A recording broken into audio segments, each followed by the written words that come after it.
And we're live.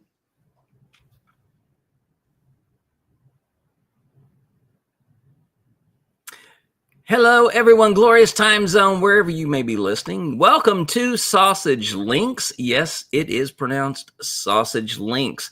This is your daily dose of non-medicalized, non-pathologized, non-making everybody feel horrible about themselves discussion of neurodiversity and self-advocacy. We are here to help people and empower people to do more than the society around them ever thinks that they are capable of doing. We hope that you are settling in and enjoying this conversation. I am one of your hosts, Jeannie V. I am a transgender woman. Today, I am sporting a shoulder-length auburn wig. I do have glasses on, wearing a dark green long sleeve top with lacing in the front, and behind me, my background is blurred out just so I can not get distracted by my dogs. So my co-host today and always is AJ. Hi, AJ. Hello, I am AJ Locascio. I am the executive director at Umbrella US, the founder as well. And I am a genderqueer woman.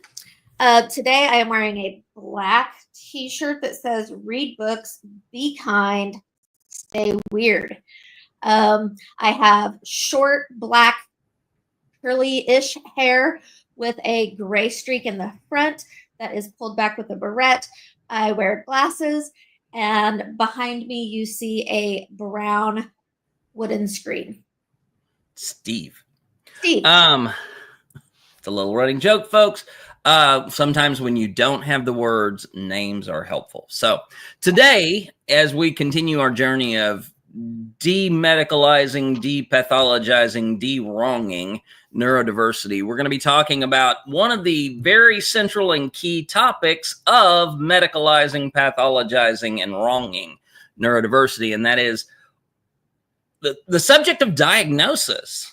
Because no matter how much we experience something, no matter how much we experience, taking in information, processing that information, trying to interact with the world around us based on that information, we know that we don't seem to be doing it the same way that other people are. But instead of them saying, "Oh yeah, we understand that," we have to go through a process of diagnosis. And so that's what our focus is today. What is the importance of diagnosis, and what does it imply for people who are neurodiverse? So AJ, take us through this. All right. I love this topic. Of course, I tend to love it when things get a little bit technical. But I love this because it is something that really matters, and it affects each and every one of us a little bit differently based on the different intersections that we have as an individual. So let me say right up front, for anybody who's listening who might be like, "I don't want to listen to this. Diagnosis is expensive. Diagnosis is not accessible for me." We will be having that discussion here because we understand that. And that is actually part of why we feel that it's important to have this discussion when we're talking about being a neurodivergent individual, or maybe wondering if you need to have a diagnosis to consider yourself a neurodivergent person. The quick answer to that is absolutely not. You do not have to have a diagnosis to be neurodivergent, or to be accepted in the community. So. Oh, quickly, if you've experienced that you need to be diagnosed to be a part of the community, fuck those gatekeeping exclusionists and tell them to grab a goat on their way out. Yes, we do have to remember that it is a large community. Some folks in the community do have very black and white thinking and have to get information in order to understand the paradigm of neurodiversity and understand the new things that are happening and the new conversations that are happening. So there are definitely people within the community who will say, "No, you're not. No, you can't." That always comes from a place of fear. And for a lot of folks, for some folks, it is willful, but for a lot of folks, it is not. It is just because they do not have all of the information. They only have their own personal experience. So there's me always trying to find that middle ground. And here's right? me constantly raging at the systems in the universe that are telling us that we're not enough. So that's where AJ and I fall. I am the ridiculous one. AJ is the rational one. So that's why AJ talks about the serious stuff. And that's how I look at everything in life, right? Like I just tend to, that's just how I am. I tend to be very, very curious rather than super specific. Okay, so the first thing that we need to talk about is diagnosis versus discovery. What is that? What is the difference between diagnosis versus discovery? Well, discovery is going, that sounds a lot like me. I think I might be whatever term it is that says your brain is a little bit different than what society says it should be. So maybe you went all the way through school, you struggled with numbers all of the time, you just had, you understood the things in one area like a word problem, but the number aspect of it was really difficult, or you did great, you excelled in math up to a certain point, and then there was just no more, you couldn't do it anymore. Maybe money is something that is very difficult for you, telling time or being on time, or trying to differentiate how much time you need to get ready to go so that you will be on time, those sorts of things. And then you come across a TikTok where somebody's talking about dyscalculia, and you're like, that sounds just like me. And then you start looking into it and you discover that you indeed are dyscalculic. And that is discovery. A lot of ND folks are in that space, and some decide to go through diagnosis. Others decide not to for various reasons. And I want to talk about those various reasons first, because discovery, in my opinion, and the way we do things at Umbrella US, is discovery is more important than diagnosis. Discovery helps you understand yourself. Discovery helps you go, oh, there's not anything wrong with me. I'm just different in this way. And here is something that I can do that maybe helps me or supports me. Right. And then you start being able to ask for the accommodations that you need. And we're going to deal with not being able to get accommodations in a little bit. I promise we'll talk about that, because I know that's a big one. I do also want to remind everybody that these conversations that we have on Sausage Links are conversations from the book. So there will be questions, there will be other things that you want to know about what we're talking about. That's going to be in the book. Okay. And there's still time for you to participate in the book if you want to. So you can definitely let us know that, and we will give information for that later. Real quick, let's make this distinction, okay? Yes. The book is in the outline and contribution phase. This has not been published. This has not been released, but Umbrella is working to compile all of the information that it works from into a resource that you can have in your hands and be able to read that. Right. So AJ saying this is from the book, and immediately you jump onto the Google and you're like, where is this book? Right. And Google is like, what the fuck are you talking about? Yeah. And so the book exists in an outline form and in the conversations that all of the parts of Umbrella are doing on a daily basis. What is happening right now is that there is a gathering of the contributions together. So this is why there's still time to bring to this conversation. Absolutely. Sausage Links, for those of you who are just hearing this for the first time, maybe you haven't seen this yet or heard us talk about it.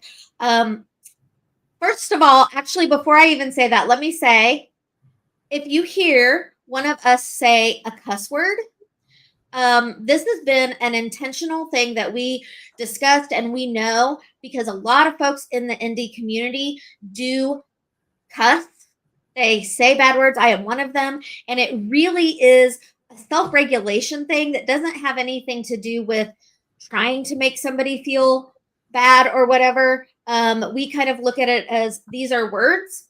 As long as these words are not being used directly to insult somebody or harm another person, as long as they're not targeted at that person, calling them a bad name kind of thing, then it is absolutely acceptable. It's like a stim, and we do not regulate those for other people. We don't tell them you can't do that. Right.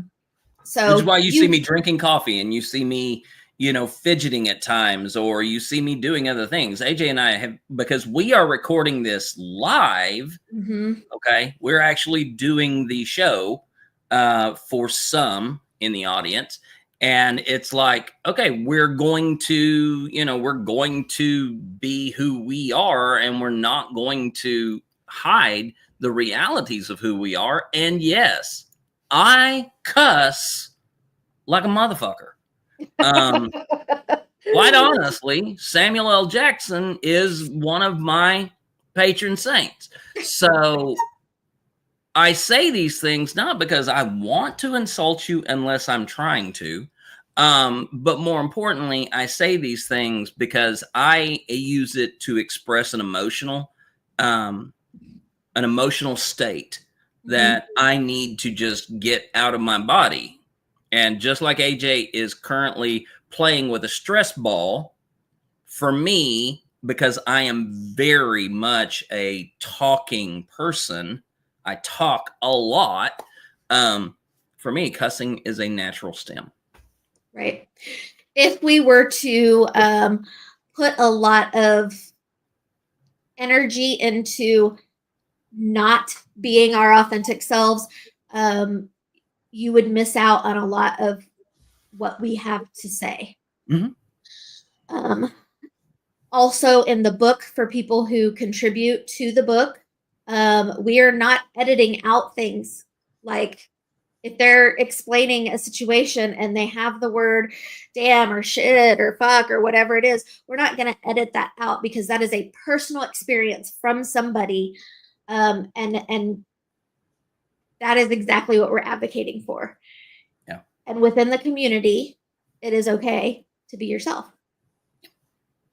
So with that being said, before I said that, I was talking about Sausage Links. Sausage Links is this show, which is a part of the book. Sausage, SASG, stands for Self-Advocacy Survival Guide.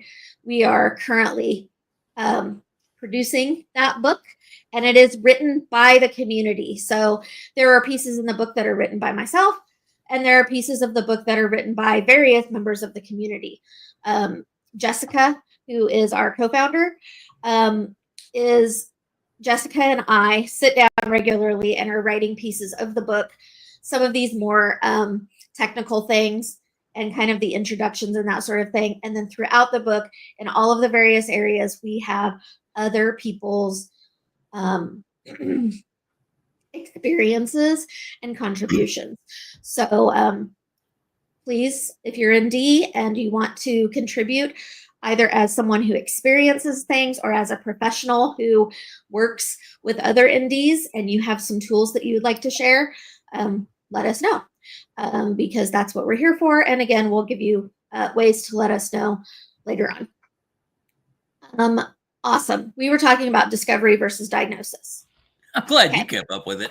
I was getting ready to ask you, where did we go? I don't know. There was a rabbit through the room, and then there were 8 of them, and we chased all of them. So, yeah. Discovery versus diagnosis. Discovery versus diagnosis. Discovery is more important in a lot of aspects because with discovery, somebody can say, oh, I have these symptoms, or I have these things that I do. And don't need help for this one, but maybe I need help for this one. I have discovered that it is dyscalculia, I think was the example that I was using, or dyspraxia, or ADHD, any one of these things. And they say, cool, I tried this thing and it did help me. And now I can find other people who are like me, and I can get some of the support that I need. And I can do this on my own. Yeah. Without having to have a doctor say, yes, you are. Here's the official diagnosis. And the official diagnosis, moving over into that area, that is helpful when you need it for work, for medication. Not everybody needs that. There are a lot of people who are like, yeah, I'm ADHD and I do these things. I don't need medication. I don't, my workplace is great. If I ask for X accommodation, I get it. I have a 504 plan, whatever. But then there are those folks who do need diagnosis. They need that support. Or maybe they just want it and it's important to them. If you can access diagnosis, awesome. But not everybody can. Not everybody has the financial means to access diagnosis. Not everybody has the cultural means to access diagnosis. There are a lot of reasons why somebody doesn't get diagnosed. One of the huge ones in the US is money. Yeah. They don't have $3,000 to go in, and that's a minimum often, to go in and work with a psychologist who has been trained in doing autism diagnosis. Maybe they can't find somebody in their area who understands how to do adult diagnosis. Maybe they can't find somebody in their area who works with women getting diagnosis. Maybe they can't find somebody who is LGBTQ plus friendly or polyamorous friendly or kink friendly, and therefore doesn't understand the intersectionality of those issues. Right. Doesn't understand how asking questions about those things. I'm going to use myself as an example. Going through the diagnostic process, working with somebody who did not understand that, like my views on sexuality and all of that, they thought that my special interest of human sexuality was a trauma response to being raped. Right. Okay, except my interest in that started when I was very young, way before I experienced any kind of trauma. Right. But because they did not understand that, to them, that was PTSD. Even though I didn't have any of the, flashbacks and recurrent dreams and hyper focusing on negative aspects and feeling like something bad was going to happen. I didn't have any of those. They still labeled that PTSD. And very quickly, the trauma has been used in multiple diagnoses of different forms of neurodiversity as the only thing that they can figure out. And so it was applied to homosexuality. It has been applied to being transgender or non-binary. It has been applied to people who are maybe socially avoidant, and it's like, no, those are not trauma responses necessarily. Those are development responses of who a person is. So if you encounter somebody who says, well, this is related to the trauma that you had when you were little, you can look at them and say, thank you, have a nice day. I'd like a refund for all my money. I'm going to go find somebody who has moved into the 21st century. Right. And by the way, that was the psychologist from the Animaniacs, not a bad attempt at any particular accent. Fair enough. Nerd references are important. So one of the things that happens often when I am talking to people is they are frustrated because they don't have access to diagnosis. Mhm. As a teacher, I regularly saw white boys had more access to diagnosis for things like ADHD, autism, whereas you might have a Black girl who is experiencing a lot of the same things, and that's going to be put down to behavior with no chance at diagnosis. Selena, who is the host of The Work End, shared her story that when she was younger, and the educators, I should explain who Selena is, not just the co-host. Selena is an African American woman. I'm using African American there instead of Black. You might have seen that I did an interchange because that is what Selena uses. Selena is an African American woman who was diagnosed with ADHD as a child. However, she talked about how that was experienced in her African American family, with her mom saying, "There's nothing wrong with her. I got this." And Selena sitting there in the office going, "Oh shit, I'm gonna get my ass beat when I get home." Yeah. And that's not saying something bad or negative against her mother. They have a great relationship. She loves her mother dearly, but that was the experience, 30 plus years ago. Right. Because that was how her family reacted to that. You know, she said to me, "There were already enough strikes against me. I didn't need another one." Mm-hmm. So as a family, they tried to get that part out of her, the part that had a big mouth, the part that talked all the time, the part that talked really loudly, to a point where she stopped talking.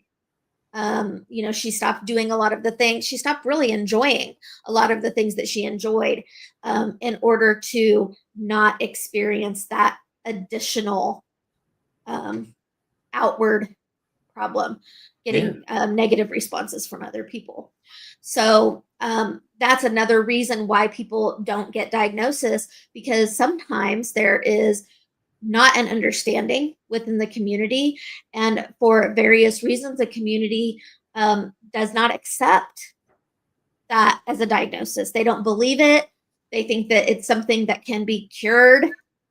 They don't know that it's something that is just a normal part of how various human brains work. Right. So the two biggest reasons why people don't get diagnosis: one is access financially or within the region that they live. Mm-hmm. Two is culturally, it's not accepted, or it's not seen from outside cultures because it's blamed on behavior, or other things. I think I covered that. Did I miss anything there, Jeannie? Well, I think there's one that maybe needs a little bit of discussion, because there is, at least in my thinking, maybe a sub of the two, and that is your actual form of neurodiversity gets in the way of you seeking help. That is very true. I mean, some of us are like, I don't know what's out there, but it is too much effort to go looking for it. Absolutely. Some of us are like, I've got this on my own because I've had to do this on my own, and therefore I will do this on my own. I'm not going to ask for help because it's always failed me. Yep. And so there is this subcategory of, what gets between us and a diagnosis, and sometimes it is ourselves. Right. Right. Absolutely. Thank you for that. We've got external bias, but we also have internal bias. Yep. That absolutely can prevent us from seeking out diagnosis. Mm-hmm. So I want to move on a little bit, because diagnosis and discovery, okay, cool. But let's look at these other three aspects of neurodivergency. and try to understand them. And I want to start with applied neurodiversity first. And the reason I want to discuss that is because we are still really close to the diagnosis versus discovery piece. Mm-hmm. So an applied neurodiversity is often something that you are born with. Okay. So you are born with this thing, you have this thing, and it's not medically seen as something to diagnose. So this is the dyslexia, the dyscalculia, dyspraxia, these things like that might be diagnosed or not, often not, in school, but it's not something that has a medical diagnosis attached to it. So for example, if you have dyscalculia, you're not necessarily going to have a physician or a diagnostician saying you have this and therefore you need these accommodations. Right. If you reach adulthood without these, you probably are discovering because there's not really a lot of diagnosis out there. So in the military, they don't do for families in the military, if you have a child who you think is dyslexic, and I was studying these things and I talked with the family center, that like there's nowhere to go for insurance to pay for a dyslexia diagnosis. Right. You have to go through the school. Yeah. And so if the school deems that that's not an issue, you don't even get to see the person who would diagnose it. Right. And that's a lot of times based on teacher observations. There are very few insurances out there that do pay for kids to go and get that diagnosis. It's all done within the school system. Because it's still experimental, y'all. Right. Right. It's applied. It's something that the reason it's called applied is because it's about the application of skills. So they call it applied neurodivergency. Because you have difficulty maybe understanding different concepts of numbers, or maybe you have some challenges with reading or gross motor skills. If it's dyspraxia, they're categorized as applied neurodiversity. Gotcha. So let's look at the other two. So real quick, let me kind of redefine if I can. Please. Applied is neurodiversity that is recognized in the process of doing. Yeah. So, I mean, it's not applied to the person. It actually is not visible or noticeable until they are attempting to do something that interacts with that neurodiversity. Right. Right. And also when you go in, it's really funny when an adult goes in and they have a bunch of different testing for learning disabilities. It might come out as other learning disability reading, other learning disability math. Yeah. And that's what it might look like. And that's what it might look like for the schools as well, instead of just saying dyslexia, dyscalculia. A lot of people have never heard the term dyscalculia. You can ask a lot of teachers. They've never heard the term dyscalculia. So the other one that we want to talk about is, sorry, my screen went blanco. Okay, so then there's another one that would be called clinical. Okay, it can be called clinical, or it could be called innate. This means that you're born with it. Okay, so maybe it is autism. Okay, ADHD, different intellectual disabilities, things that you are born with. Those are clinical or innate. Those are the terms that you are going to see associated with these types of neurodivergency. So these are things that you can get diagnosed. These are things that are in the DSM. Mm-hmm. Okay. Also, I want to move away from what I like to consider the old way of looking at neurodiversity. I want to say there are lots of other, if you go to brainfacts.org, Mm-hmm. you can see 400 neurological differences. For example, cerebral palsy. For example, muscular sclerosis.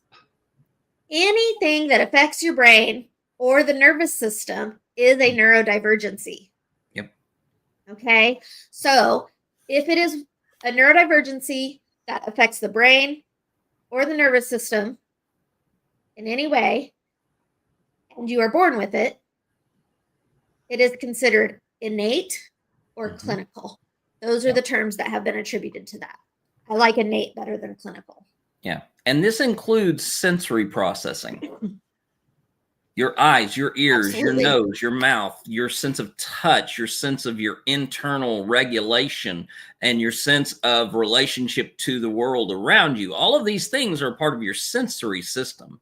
Right. And that is a part of your nervous system. I mean, if you have a diminished sense of smell, such as I do, but it does not impact your sense of taste, which they are linked, then you have something in your nervous system that is compensated in a different way than most people. Right. So I'm going to go on with that one. Long COVID. Long COVID is not an innate neurodivergency. Long COVID is the next one that we want to talk about. It's acquired neurodivergency. A lot of people don't think about that. They don't think about COVID being something anywhere close to neurodivergency. Absolutely, it is, whether it's long or not.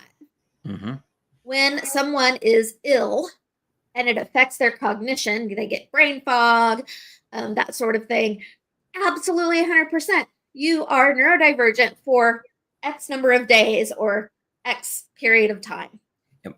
Long COVID says that this is an ongoing problem. Something has happened and changed the way you process and act within the world around you. Yes. And that is called acquired neurodivergency. Often, most of the time, you're going to see it acquired neurodiversity, but neurodiversity, it just is. Right. So it's not acquired neurodiversity. Neurodiversity is just a thing. It's a neurodivergency because it's that difference.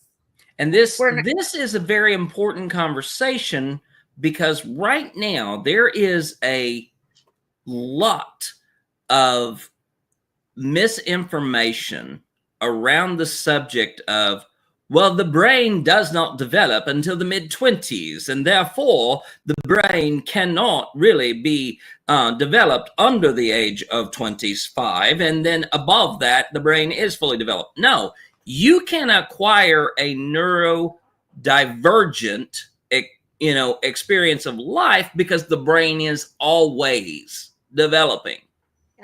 New neural pathways are developing. Sometimes they're good. When you learn something new, a new neural pathway develops. If you experience something that is hard, if you experience something that impacts the neurological systems, the brain develops around that. So when you hear people saying, well, the brain doesn't develop, tell them you're not even in the ballpark. Right. Or simply say, but it does change. Right. Because people will understand that one. They will try to argue the other, not recognizing that they're arguing against themselves. Yeah. As we age, our brain changes. And eventually, we do have differences either in the way our body can move because of that connection, brain-body connection, or the way we think, speak, even if we don't have something that is diagnosed. Yeah. You know, even if it's just normal aging, that is a neurodivergency. And that is why there is so much bias in the US, especially with elderly. This is why it's more difficult to get a job when you're older. So it absolutely 100% does impact every single person. Yep. Every single person will at one point in time or another experience a neurodivergent condition. So let's really put this into people's laps, if you don't mind, AJ. Mm-hmm. You get up, hypothetically, in the morning, and you are quote unquote normal, meaning that you've been able to function through your life and you've been able to do things, you know, just without any barriers or hindrance. When you get up and you go to put your clothes on, you find out that the cat has hacked up a hairball on your clothes. And you're like, well, shit, I just laid those out to wear today because I have this meeting that I got to go to and it's important and I want to look good. So now I have to go through and I have to change clothes. And you flip through your closet and you're like, what do I wear? What do I wear? What do I wear? So you get in, you finally pick something out, you get in your car, you're driving to work and someone cuts you off and you're like, I'm going to be late now. And this meeting is going to get late and I'm going to be to blame for it. But I'm going to get there. So you keep driving. You get to work and your parking spot that you normally park in is now occupied by a semi truck. And you can't park anywhere close to where you want to park. You just decide you have to park somewhere. So you park and you have to end up walking twice as far because you're late because of the car cutting you off. So now you show up late, you got to park farther than you're used to walking. You get in there, find out you wrote the wrong time down for the meeting. You had an extra hour. You're not late, but you're already thinking you're late. So when you go into the meeting, you're still trying to figure out, why was I late to this meeting that I wasn't late to? The frustration is building. All right, the frustration is building. I'm overwhelmed just from having this conversation. I feel like my face is red. I'm sweating a little bit. I'm very uncomfortable right now. Okay. That's okay. That's okay. I like this example. Keep going. So you get to lunch and somebody burns your chili dog. The rest of the day, by the time you get home, your day is completely thrown off. Your day, which you would normally be able to cope for each one of those independently, stacked until your nervous system becomes overwhelmed by the frustration. And so when you get home, you sit down in the chair and you're like, I'm just going to grab a beer and a bag of chips because that's all I can do, and then I'm going to go to bed. You have experienced a temporary, transient,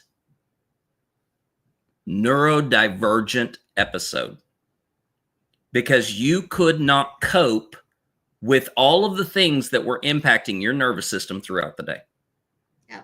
You can no longer interact with your environment in the way that is socially prescribed. Yep. And hopefully you didn't yell at your boss before you walked out, because then you have carryover to the next day. Right. Or you didn't yell at your family when you got home. Right. Or, kick your dog or whatever people do when they're, overwhelmed.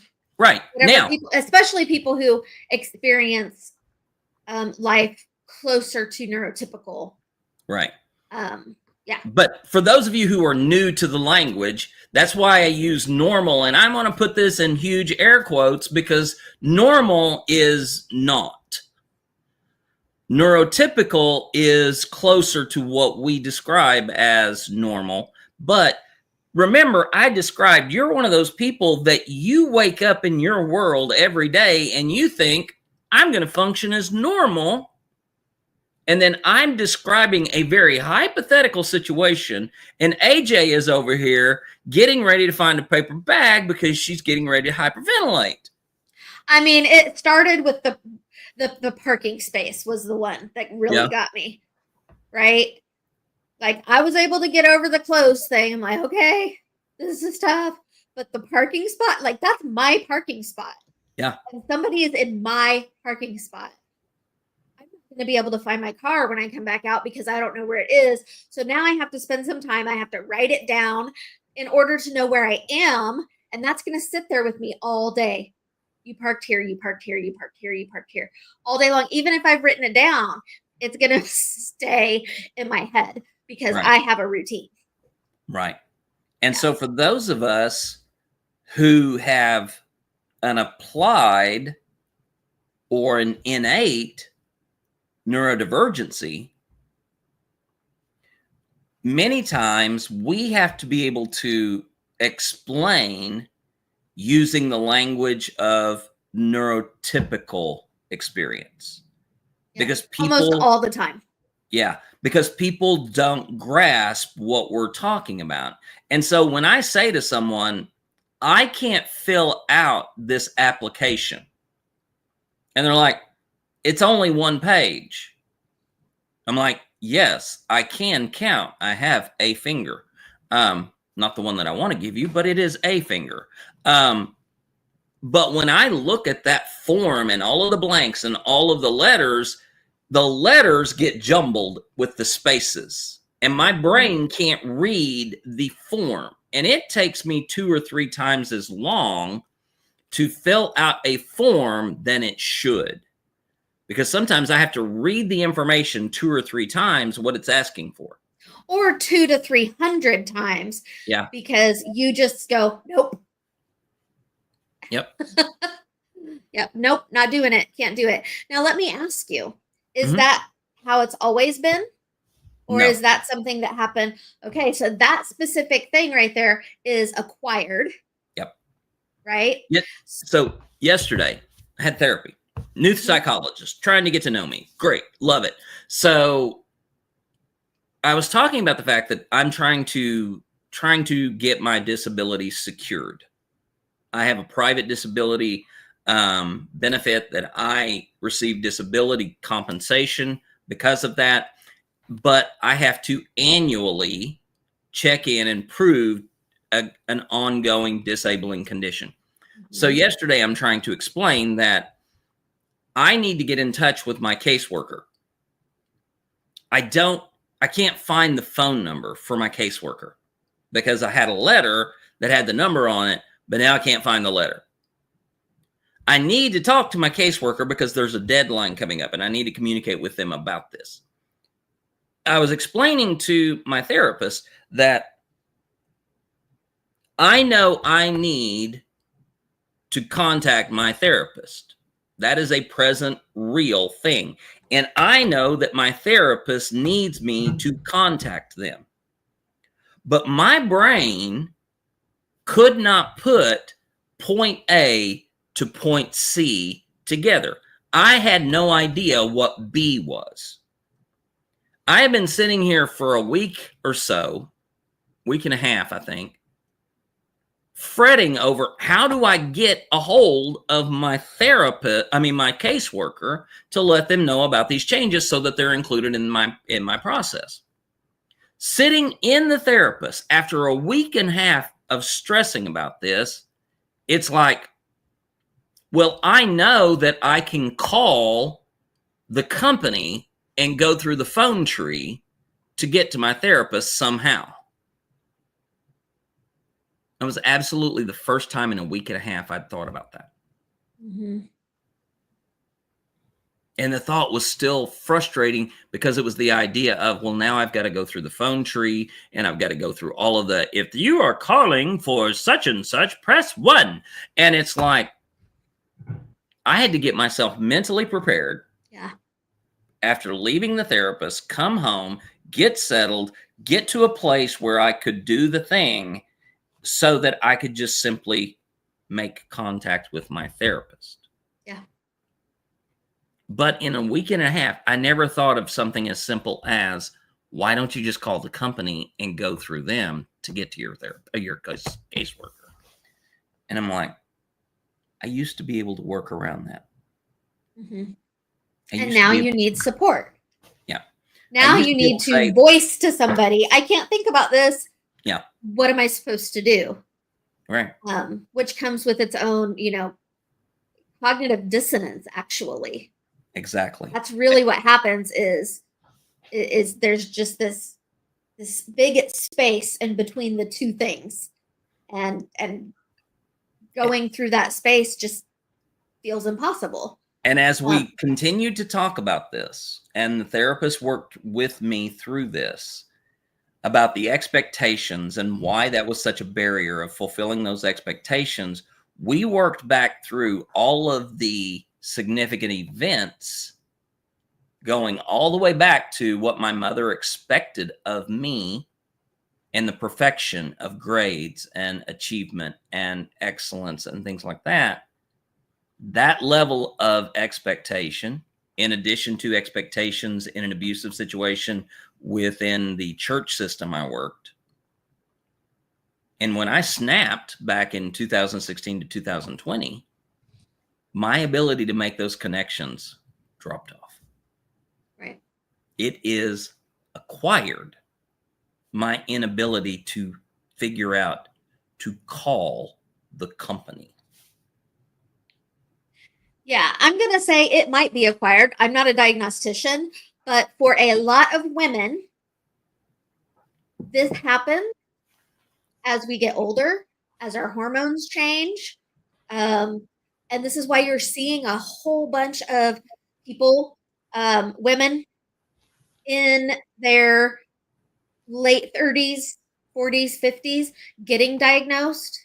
Especially white women, because white cisgender women, because they have access to that. Not all, but a lot have access to that. But we are seeing more and more women who are being diagnosed with an innate condition. It's like, oh yeah, you've been this way forever. However, X, Y, and Z happened and made it impossible for you to ignore the difficulty. Yeah. That was my experience. I went to my psychiatrist and said, I need help with my ADHD, because I was diagnosed ADHD 25 years ago. Right. I need help with this. And going through all of the things, that's when she said, I don't think it's ADHD. Let's look at this and let's have you, meet with a diagnostician. And I was lucky I had insurance that I was able to do that. And so went through that process. But the difficulties that I would never have had before, or at least didn't acknowledge before, were I could not deal between the pollution that was in the air. And people don't think about that. Truly, environment can be where you are in space, or it can also literally be the environment around us. And it is true that many neurodivergent conditions are negative, many disabilities are negatively impacted by pollution and poor environment quality. So that is something that is important to us to understand. That's another thing where as you discover, even if you don't have a diagnosis, but as you discover, maybe allergies and these sorts of things that didn't used to bother you, maybe they're bothering you a lot now. Well, there may be reasons. One thing that I was able to discover with my psychiatrist was from Kansas. I didn't discover that, but I have to give you that background. I'm from Kansas. You woke up one day and like, Jesus Christ, why are there so many Wizard of Oz references around here? Oh my goodness. Okay. So I moved from Kansas to Montreal. I loved it there. Absolutely loved the culture. Okay, I didn't love the snow and the cold, but I loved the massive amounts of culture that I had around me all of the time. However, I really, really, really struggled. Why? Light pollution, noise pollution, and pollution. You know, that was the first time that I went to a grocery store and I cried, and I thought that it was because they didn't have the things that I was used to. But going through this process of understanding, yes, they didn't have the things that I was used to, and that was the final piece that broke me in that moment and made me, I had to leave. I couldn't do the grocery shopping. I was like, wow, I'm experiencing some really serious culture shock here. But really, I wasn't. And let's toss in there Quebecois. Oh, yeah. Oh, yeah. And not only that, if you're in an environment that you can't understand the people who are speaking around you, it only increases. Right. Luckily, language is one of those things that I absolutely love and I acquire quickly. So I was very lucky in that aspect. But let me tell you, sitting down and having a family dinner with my son's dad and their family was very overwhelming for a couple of different reasons. But we don't need to get into that today. So I came back to Kansas. I was fine again. We had our house. I put these windows on the house that kept all the stuff out. I put the siding on the house. It was silent in the house. Mm-hmm. I was not hearing any outside noise, and dust and stuff wasn't coming in either. Okay, we spent lots and lots of money on that. Everything was fine. It was good. Even I was, even when I had cancer, I was able to do the mom thing, do the wife thing, do the school thing, do the work thing. I was able to do all of that because I had a place where I could come at the end of the day. And I also did that in my classroom. Yeah. Then I moved to California. And I'm fine when I'm up in the high desert.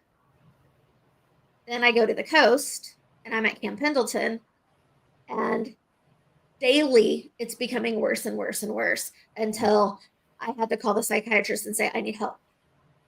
Mm-hmm. So that is what I had an innate. I was born with ADHD, born autistic, born with sensory sensitivities. Okay. Yeah. But I don't know how to say this exactly. I didn't feel the need to act on discomfort until it got to this heightened level. Yeah. And things could, again, COVID, long COVID, getting older, my hormones, all of these things come into play. Yeah. So a quick little recap here. We've talked about diagnosis versus discovery. Mm-hmm. One is getting that official diagnosis that helps you have something that can be put on paper to get access to the resources that you need. Discovery being, oh yeah, I'm like this and these things help me, so I'm just going to do those things. And one of those things you might do is seek diagnosis. Mm-hmm. Then we talked about 3 different neurodivergent types. One being applied, which is when you go to apply the skill, you have challenges with that. So dyscalculia, dyslexia, dyspraxia.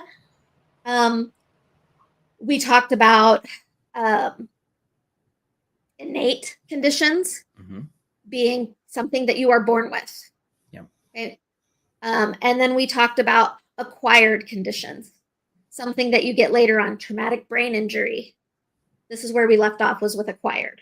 Right. So long COVID, traumatic brain injury, other kinds of illnesses, stroke, hormone changes, mm-hmm.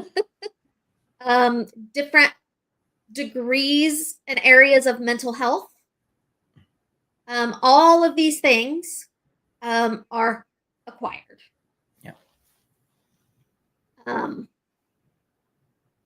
So we are at really close to the top of the hour, and we still have a lot of things to talk about. So we're going to have to come back next time to kind of dig into, more of these things. So I want to make sure to remind people, if you have a question, or you have an experience that you'd like to share, especially if you're joining us live, whether it's through TikTok, YouTube, LinkedIn, now's a great time to toss in the questions or experiences you would like to share about maybe your discovery or your diagnosis, or if you want more clarification between the innate and the applied and the acquired.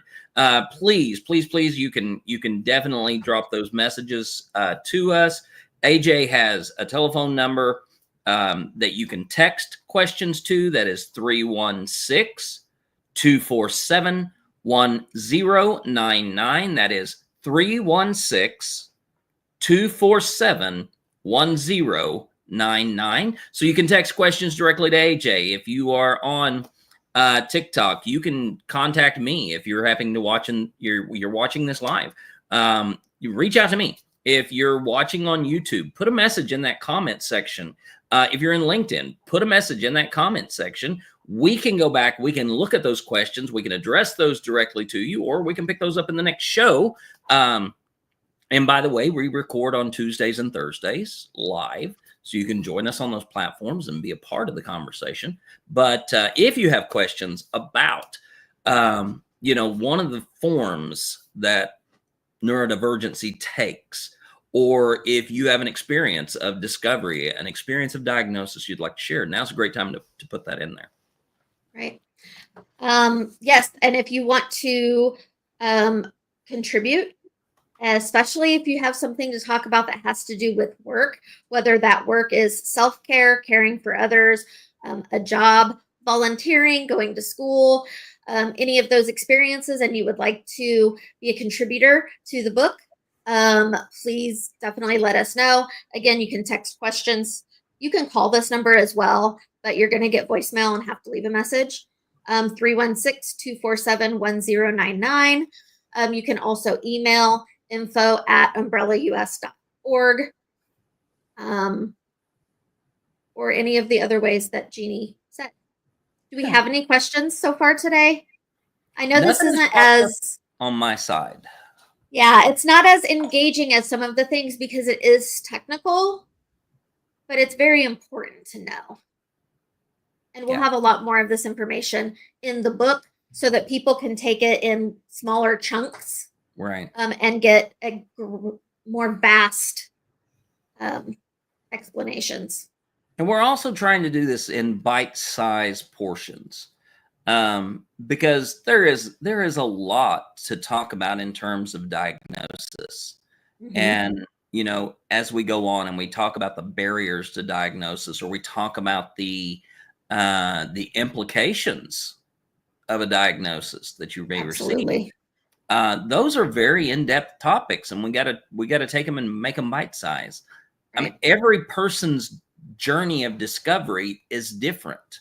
Yep. Because everybody's journey is different, and everybody's experience is different to some degree or another. So when we talk about, these things, we have to do this in a much more bite-sized kind of way, because it's so easy to just slam somebody with something and just say, here's all this information, process it, regurgitate it, make it your life. Because just because we process it, regurgitate it, and make it our life, you may not have that very same capacity. So this is why it's important to be in dialogue and conversation with us.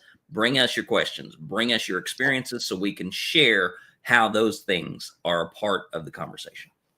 Right. Absolutely. So, Jeannie, you talked about us continuing this the next time. Yep. This Thursday is Thanksgiving. It is Thanksgiving. Or whatever, however, that is celebrated or not celebrated for people. Right. So we're not going to have an episode on Thursday. Right. We will come back next Tuesday. Okay. Is that right? Now, for those of you who are on the podcast, this has absolutely no bearing, no relevance, or no importance in your life, because you can join us in about 5 seconds after we end this episode. But for those of you who do enjoy us live, yes, we will come back on a week from today. Today being Tuesday, the whatever the hell it is, the 26th. Right. So we'll be coming back in December, whatever the first Tuesday in December is. So. Yep, I'm looking just to make sure because we had this conversation, and I want to make sure. Oh my goodness. For some reason in my brain, Jeannie, we weren't going to be able to do the following week for whatever reason. I don't know. So we will temporarily say, Yeah. join us next time on Sausage Links. We just don't know when that will be. Right. And I could be confusing you with somebody else because I have 500 million meetings. Wow, I thought I was memorable and unique. Shit, AJ. You are memorable and unique, however, time is not. All right. So, with that information in your wonderful, lovely, self-advocating, self-empowering hands, we do hope that you will enjoy us and also join us on the next episode of Sausage Links. Thank you so much. If you want more information, please go check out umbrellaus.org so you can hear more about this great organization, and you can also find more information about the book, this podcast, as well as the other podcasts that Umbrella and Brainbow Media have been releasing to assist you in living your best life in the world we live in. Everybody, thank you. If you are celebrating this week, please go and enjoy yourself. If you are not celebrating for any reason whatsoever, just know this: you are loved, you are important, you are still valued, you are still wanted, but that environment of the holiday can go on and do what it needs to do. You be you, and that's all that matters. Thank y'all very much. We'll see you next time on Sausage Links.